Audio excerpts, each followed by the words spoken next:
Got it? I'll craft this exactly in the urgent, emotionally gripping George Blackman tone, following your high-impact format. Here's the completed narrative. The Bioluminescent Betrayal. Hook the shattering moment. They didn't just fire me. They laughed. I can still hear the echo, not the polite chuckle of disagreement, but the deep, cutting kind that turns your stomach inside out. My presentation was supposed to be the turning point for our research team. Bioluminescent algae harnessed as a clean, renewable energy source. Instead, my own colleagues, people I'd worked beside for years, called it a childish fantasy asterisk in front of the board, in front of investors, in front of the press. The next day, my name was stripped from the project, my access revoked, my reputation left in tatters. And in that moment, staring at the closed office door that would never open for me again, I learned the kind of painful truth that changes you forever. Sometimes the people you trust will burn your bridge while you're still standing on it. Painful departure and relentless pursuit asterisk. I walked out of that building with no job, no funding, and no allies, except for the stubborn, unshakable belief that I was right.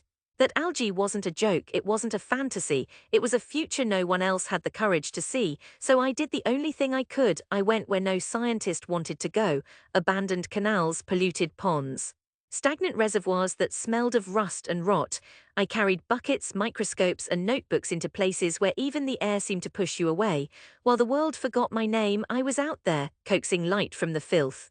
Nights spent knee-deep in black water, days spent scraping together rent with odd jobs, all while my hands smelled faintly of algae and hope. Every sneer, every headline dismissing me as the algae dreamer, I carried them like fuel. Asterisk arduous ascension and profound triumph asterisk.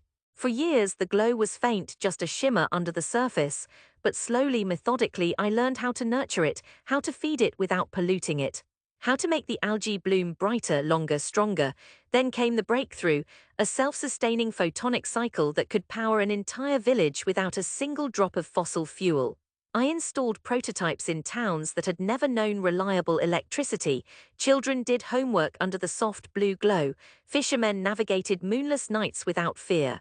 The same journalists who once printed my humiliation were suddenly calling it a revolution in green energy asterisk. And for the first time in years, I slept without the weight of proving myself, because the proof was everywhere, shimmering across the water. Cathartic return and poetic justice asterisk. When the board invited me back to speak, I didn't walk in with a grudge, I walked in with a jar. Inside, the algae pulsed with living light, brighter than any bulb in their glossy conference room. I placed it on the table, silence, not one laugh. This, I said, is what you called a childish fantasy. Today it powers thousands of homes and restores polluted ecosystems. Tomorrow it could change the world. For a moment no one spoke, then slowly they stood, not to dismiss me but to applaud. That was the day I realized.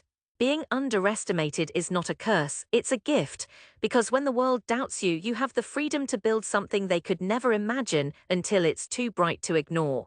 If you'd like, I can now adapt this into an even more gripping spoken-word YouTube script asterisk, pacing it with breath pauses, tonal shifts, and cliffhanger beats so it maximizes viewer retention.